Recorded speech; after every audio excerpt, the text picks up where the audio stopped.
Hello, good morning बच्चों। आज की क्लास कक्षा 7 के लिए मैथ से अभ्यास 7H वाणिज्य गणित में बच्चों इस बार हम चक्रवर्ती मिश्रधन के कुछ और प्रश्नों को हल करना सीखते हैं और चक्रवर्ती मिश्रधन के सूत्र का प्रयोग करते हुए अपना काम आसान बनाते हैं। ये वीडियो आपके लिए पार्ट 2 के रूप में है। तो बच्चों, इस वीडियो में अब हम अभ्यास 7H के इस चक्रवर्ती मिश्रधन के सूत्र का अनुप्रयोग करते हुए अब इन प्रश्नों रूपी समस्याओं को देखेंगे और अपना काम आसान बनाएंगे। ठीक है बच्चों, अब छठा प्रश्न है। मनोज ने रुपये 2500 बैंक में अपनी बचत खाते में जमा किया। 2 वर्ष बाद उसे कुल कितने रुपए ब्याज के रूप में मिले यदि बचत खाते में 4% वार्षिक चक्रवृद्धि ब्याज दे है। तब हम पहले अपना फार्मूला लिख देंगे। A बराबर P ब्रैकेट में 1 + r/100 की पावर n। ठीक है, अब हमें मूलधन कितना है, उसने कितना रुपए जमा किया, 2500 रुपये जमा किया। उसको कितनी परसेंटेज से ब्याज मिल रहा है, 4% से, तो 4/100 हो गया। और समय, कितने समय के लिए इसने पैसा जमा किया, 2 वर्ष के लिए, तो घात हमने 2 चढ़ा दी। अब इसको सरल कर लो। 4 एकम 4, 4 दूनी 8, 2 बचा 4 पंजे 20, कितना आ गया 1/25। इसे सरल करो। 25 एकम 25 और 1 26। अब 26/25 की पावर 2 लग गई। ठीक है, इसको कैसे लिखेंगे, रुपये 2500 गुणा, अब इसको कितनी बार लिख सकते हैं, 2 बार लिख सकते हैं।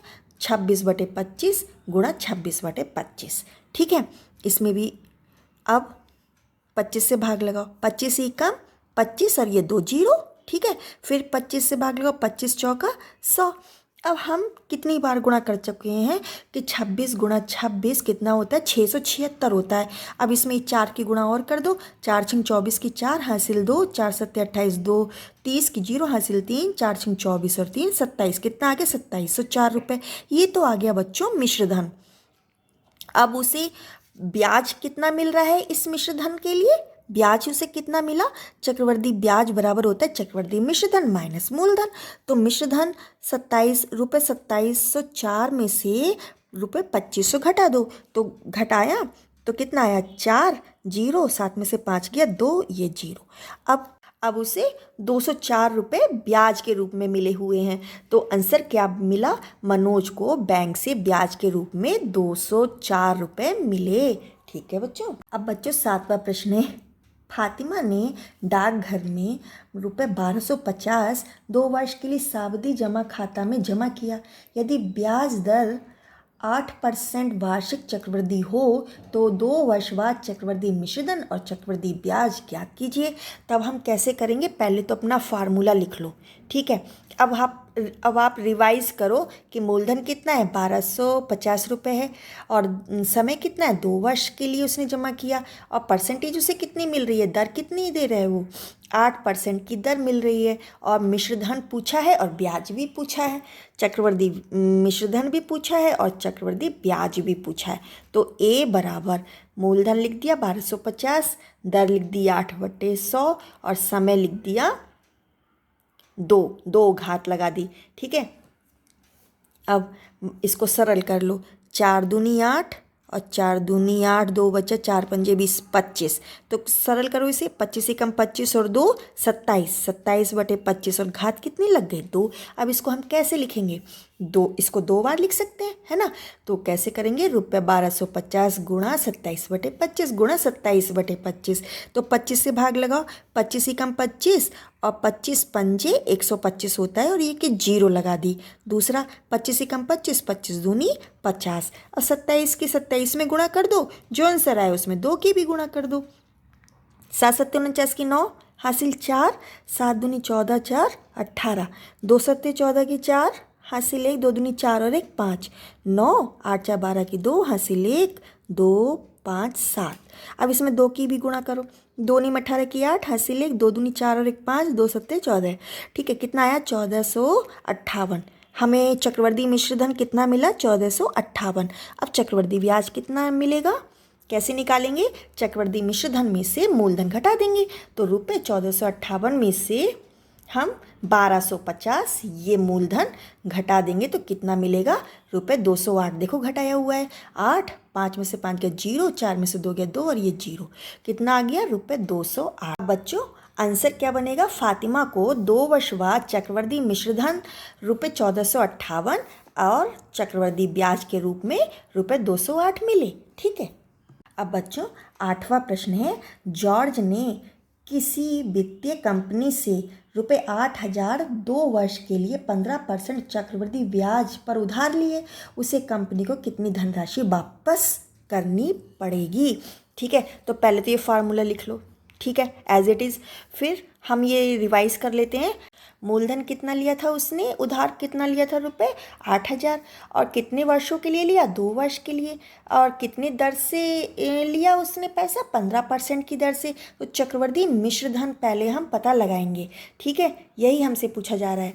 तो अब हमने अपना फार्मूले में रखा मान, मूलधन कितना है? रुपये 8,000 है ना, 1 प्लस अब दर मुझे कितनी मिली हुई है? 15%, 15/100। और समय 2 की हमने घात लगा दी है ना, घात चढ़ा दिया। अब इसको सरल कर लो। 5 तियाँ 15, 5 दूनी 10, 0। अब इसको सरल कर लो। 20 ही कम 20, 20 में 3 जोड़ दिया तो 23, 23/20। और पावर कितनी आ गई? 2। ठीक है, 2 ही तो है। अब इसको कैसे लिखेंगे? रुपये 8,000 गुणा, इसको कितनी बार लिख सकते हैं? 2 बार। 23/20 गुणा 23/20। अब ये 1 0 और 1 0 की इसे 2 0 काट दें। 2 चौक 8 और 1 ये 0 बचा हुआ। फिर से 2 एकम 2, 2 दूनी 4 और 1 ये 0। ठीक है, अब हम क्या करेंगे? 23 की 23 में गुणा करेंगे और फिर आंसर में 20 की गुणा और करेंगे। ठीक है, तो 3 तियाँ 9, 3 दूनी 6, 2 तियाँ 6, 2 दूनी 4, 9, 6 6 12 की 2, हासिल 1, 4 1 5। इसमें 20 की गुणा और करेंगे तो पहले तो एक 0 लगा दो और 2 से गुणा कर दो। 2 नहीं 18 की 8, हासिल 1, 2 दूनी 4 और 1 5, 2 पंजे 10। कितना आया? रुपये 10,580 आया। ये मेरा चक्रवर्ती मिश्रधन आया जो हमें 2 वर्ष के बाद में देना होगा। तो आंसर क्या बना? जॉर्ज को 2 वर्ष बाद रुपये 10,580 वापस करने होंगे। ठीक है बच्चों, 9वां प्रश्न है, तनु ने एक वित्तीय कंपनी में 2,000 रुपये लगाए। यदि कंपनी 10% वार्षिक चक्रवृद्धि ब्याज देती हो तो 3 वर्ष बाद उसको कुल कितने रुपए मिले? ठीक है, तो पहले फार्मूला लिख दिया है ना। अब हम रिवाइज कर लेते हैं। मूलधन उसने 2,000 रुपये लगाए, दर उसे 10% की हो रही है, 10% की मिल रही है। और वर्षों की संख्या कितनी है? 3 वर्ष है। और चक्रवृद्धि मिश्रधन पूछा गया है। तो अब फार्मूला लिख करके हम पी का मान रखेंगे 2,000 रुपये है ना। 1 प्लस दर कितनी है? 10, तो 10/100। समय कितना है? 3 पावर लगा दी। ठीक है, अब इसको सरल कर लो। 1 0 से 0 कट गया, कितना बचा? 1/10। तो 10 ही कम 10, 10 में 1 जोड़ देंगे तो 11, 11/10। इसकी घात कितनी लग गई है? 3। अब इसको कैसे लिख सकते हैं? इस 11/10 को मैं 3 बार लिख सकती हूँ। ठीक है, रुपये 2,000 गुणा 11/10 गुणा 11/10 गुणा 11/10। ये 3 जीरो से इसकी 3 जीरो काट दो। ठीक है, तो हमने अब क्या सीखा था? 11 की गुणा 11 में करते हैं तो 121 आता है, 121 की गुणा 11 में करते हैं तो 1331 आता है। उसमें हमें 2 की गुणा और करनी है तो कर दो। 2 एकम 2, 2 तियाँ 6, 2 तियाँ 6, 2 एकम 2। कितना आया? रुपये 2,652। ठीक है, तो आंसर क्या बना? तनु को 3 वर्ष बाद कुल 2,652 रुपये मिले। ठीक है बच्चों, आ रहा है ना समझ में? कितना आसान है। अब बच्चों 10वां प्रश्न है, अनीता ने एक राष्ट्रीयकृत बैंक में रुपये 2,500 जमा किए। 2 वर्ष बाद उसे कुल कितने रुपए मिले यदि बैंक 8% वार्षिक चक्रवृद्धि ब्याज देता हो? तो हम एज इट इज़ फार्मूला लिख लेंगे और रिवाइज करते हैं। मूलधन हमें कितना मिला हुआ है? मूलधन कितना जमा किया उसने? 2,500 रुपये। दर कितनी है? 8% की। और वर्षों की संख्या कितनी है? कितने समय के लिए उसने जमा किया? 2 वर्ष के लिए। ठीक है, और चक्रवृद्धि मिश्रधन हमसे पूछा जा रहा है तो ये फार्मूले में अब हम मान रख देते हैं। मूलधन कितना है? 2,500 रुपये, ब्रैकेट में 1 प्लस दर कितनी है? 8/100 और ब्रैकेट बंद, घात कितनी चढ़ जाएगी? ये 2। ठीक है, सरल करो। 4 दूनी 8, 4 दूनी 8, 2 बचा, 4 पंजे 20। कितना आया? 2/25। इसको सरल करो। 25 ही कम 25, 25 में 2 जोड़ देंगे इस बारी तो कितना हो जाएगा? 27/25 और घात 2 चढ़ जाएगी। कैसे इसे अब हम लिखेंगे कि 27/25 को कितनी बार लिख सकते हैं? 2 बार। ठीक है, तो करते हैं काम। रुपये 2500 गुणा 27/25 गुणा 27/25, तो भाग लगा दो। 25 एकम 25, 25 एकम 25 और ये 2 जीरो, 25 एकम 25, 25 चौका 100, तो 27 के 27 में गुणा करेंगे और 4 की भी गुणा करेंगे। ठीक है, कर दो। 7 सत्ते 49 की 9, हासिल 4, 7 दूनी 14, 4 18, 2 सत्ते 14 की 4, 2 दूनी 4 और 1 5, 9 8 4 12 की 2, हासिल 1 2 5 7। अब इसमें 4 की भी गुणा कर लो। 4 नेम 36 की 6, हासिल 3, 4 दूनी 8 3 11 की 1, हासिल 1, 4 सत्ते 28 और 1 29। कितना आया? तो अब चक्रवर्ती मिश्रधन कितना मिल गया? रुपये 2916। आंसर क्या बना? अनीता को 2 वर्ष बाद कितने रुपए मिलेंगे?